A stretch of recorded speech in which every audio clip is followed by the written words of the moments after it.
Very good evening, ladies and gentlemen. My name is Fabian, and I'm going to be the moderator for today. So, we've got a really exciting panel for you tonight. It's extremely diverse, extremely experienced, and I think many of you here will be encouraged, will be inspired by what they have to share with you tonight.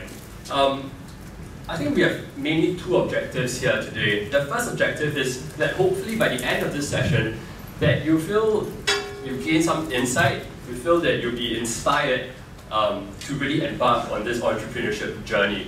The second objective we have is that we hope that this panel will act as a base, a platform for you to discuss outside after the session, during drinks, during food, and we hope that to just spark some sort of discussion and that you'll be able to find people who will be able to assist you in your entrepreneurship journey. So before we start off with the panel, we're going to have one of the youngest alumni in this room, Bill, share with us a bit more about the entrepreneur's journey. Now, Bill looks young, but he's actually graduated in 1970s? 1969. Bill's extremely experienced. He's currently the managing partner of Stream Global, which is an early stage startup investor, a seed investor company. He's also been the CEO of an international company before in his previous life. So without further ado, maybe please put our hands together to welcome Bill.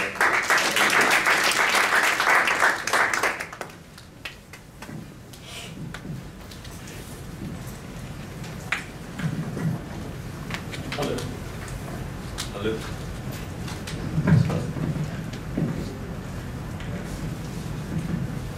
Thank you, Fabian. I'm not as young as I look. By the way, Stream Global is actually what we call a venture catalyst. It's also a VC, but the C is catalyst. We are early stage investor, but also an incubator. We are at Block 71. I think most of you know Block 71.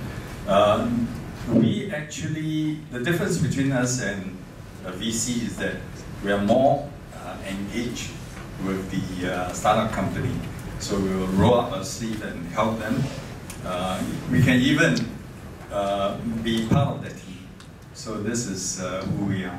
Okay, I think what would be useful is for today's conversation, I thought I'll use the Entrepreneur's Journey, to help us start this discussion. Now, as all of you know, an entrepreneur's journey is a very long and arduous one. And those of you who are entrepreneurs, have been through it, know also that it's fraught with many risks and challenges. But of course, if you complete the journey, you can actually smell the roses and maybe even have a pot of gold waiting for you. I've called this From Idea to Results, okay? And it's actually from idea to plan, plan to action, and action to results. And if you look at each of the item of the milestone, there are actually 12 of them. So don't faint. These 12 stages actually was derived from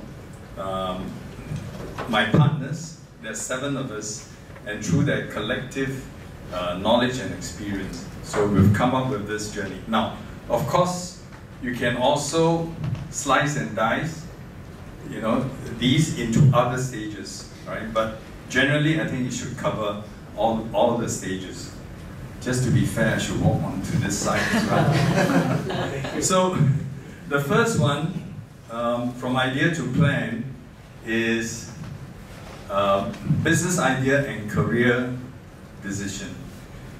Now, we meet a lot of entrepreneurs, and the first thing we ask them, why do you want to be an entrepreneur? What's the reason? Right? And a lot of them say, oh, it's very cool, something that's been talked about, all right? Or I don't think I'm suited for a corporate career. I want to change. All right. So I want to try. I think this is not. I mean, it's not a bad idea, but I would say that it is necessary but insufficient criteria to be an entrepreneur. So, as an entrepreneur, the first thing we always try to look for in an entrepreneur is, do you have the passion? Right, that's number one. Secondly is, what is your risk appetite? So, do you have what it takes when you are faced with challenges or setback?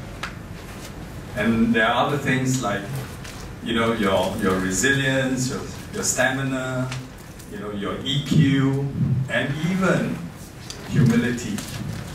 Because very often you have to humble yourself in order to seek customers or raise funds. So, for an entrepreneur to succeed, these are some of the criteria or attributes. So, when we move on to the business idea, that's the next stage. So, first of all, you want to be an entrepreneur, you think you have it. What is your business idea? What are you trying to change? And why are you different, right? And is your business idea unique? Is it disruptive? Or is it just me too? So these are very important considerations, right? Now, as you all know, today, when Uber, you know, came up with the, you know, their concept, there are now hundreds of imitations of Uber. And in the past, when there were Groupon first came out, I remember even in Singapore, there are like 15 other Groupons that try to do the same thing. So if you are just me too, your chances of success, you know, is probably very low. Now, I'm not going to go through all these stages because some of them, I think my esteemed panelists can actually contribute to some of these ideas. I'll cover business plan. Now, as you know, business plan is something that you need when you go to an investor or when you try and articulate what is it that you have to a customer. So, what should be in a business plan? To me, what is important is to describe what is your vision. What is your vision for the company? All right? And also, to describe what distinguishes you from anybody else. Okay? And then you need the rest, which is what is your plan of achieving your targets? Who is your customer? Right? And what pain points are you solving? Because if you're not solving any problem, then why are you doing this? All right? Also, you need to describe what sort of financial budgeting that you require. And if you raise that capital, how are you going to deploy that? And also the milestone. Then you also need to tell people why you are bankable. In other words, as an investor, why should I support you? Why are you different? And who are your team? So these are very key descriptions that you need in your plan. And finally, for all investors, we want to know what is your exit strategy. Having done all this, do you want to sell the company? Do you want to go IPO? Or do you want to go M&A? All right? So these are some of the things that you need to put in your business plan. As far as team and company creation, I think I'll put that aside. I want to go to something that probably not often talked about, is the product and service development. Now this is a very big part if you are developing a product, a unique product, because you want to articulate, if it's a product, how are you going to develop the product, all right? Are you going to use internal resources or outsource? Because if you're developing a piece of software, you can actually outsource it, all right? And there are a lot of entrepreneurs who have the idea, but they don't do it themselves. They assemble people or they find other people to develop the software. Nothing wrong with that, okay? Also, if it's a service, that means like a ticketing service, like Uber and so on, all right? How are you developing that service? Again, is it in-house or external? Now, when you outsource your development, very important is who owns the intellectual property. Because investors will not value you, your company, if you don't have IP. Because IP is basically your asset. So that's product and service development. The other one, further financing, is from time to time, you may need to raise more capital. And we can talk about that, at the panel. Product and service launches, once you have completed your product, right? And again, the timing of the launch is important. You obviously don't want to launch a product when it's half baked, right? Because you really only have one chance. If you launch it before it is ready, you will create very negative reputation for your company. So choosing the right time to launch a product and also deciding, is it going to be a soft launch or a big bang, right? In other words, rah-rah, because that could create a lot of impact. And when you launch a product, the other things that a lot of people overlook is, where are the supporting material? Where are your collaterals? Where is your contractual agreements, right? And where is your, for example, do you have a service center? Do you have a hotline?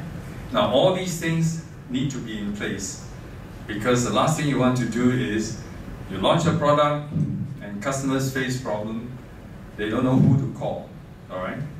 So these are some of the issues that you face when you launch a product or service. Sales, delivery, and support is really the stage after you launch a product. And again, do you have a professional team or service personnel? Because we have experienced a lot of startup companies who are using the same team, the product developers, to also do the support. And the challenge there is, when there's a lot of service issues, it impacts the development schedule. So you want to actually separate that, support and development. Okay, so from plan to action covers product service development, product service launches, and sales and delivery support. And after you complete that, I think the final stage is from action to results. And that covers growing and scaling, When do you scale up? At what stage you should be scaling up? And usually scaling up means perhaps going overseas, right? Going international. So do you have the capability? Do you do it organically? In other words, you actually invest in people in an overseas country, or you engage partners, all right, or distributors. And also when you scale up, one of the very important things is, do you have the right internal, resources as well as operation procedures? Because when you scale up, you will find that all of a sudden, right, your internal systems and so on will be stretched.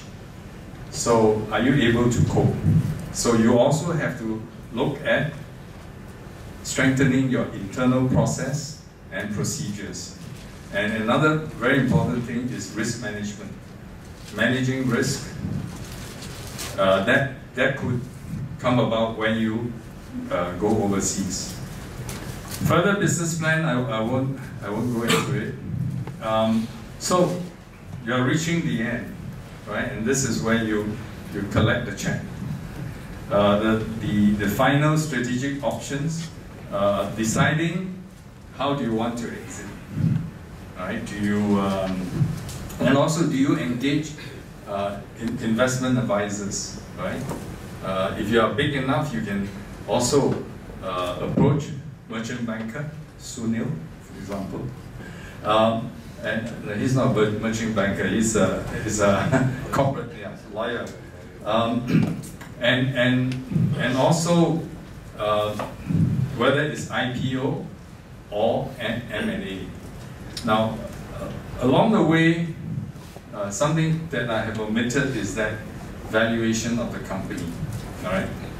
And of course, the whole purpose of you exiting is you exit when the company is at the highest value, right? And how do you value the company and so on, we can discuss during the panel session. But don't forget is that you want to maximize the value of the company when you exit or when you sell to an investor. So when you exit, the other question is, do you want to remain in the company to see to support the company and see it grow further, or time to say goodbye and can sail off in the sun and enjoy yourself? So you have to decide, do you want to continue in the business? I have seen a lot of entrepreneurs. They are what we call serial entrepreneur. Their whole objective is, I take a company from start, make it successful, and then I go and do something else, and go into another, startup, right? And this is what we call a serial entrepreneur. That seems to be in their blood, and they do it all the time. Okay, so I think I've said enough. I think this gives us some basis for us to chat later on. Thank you.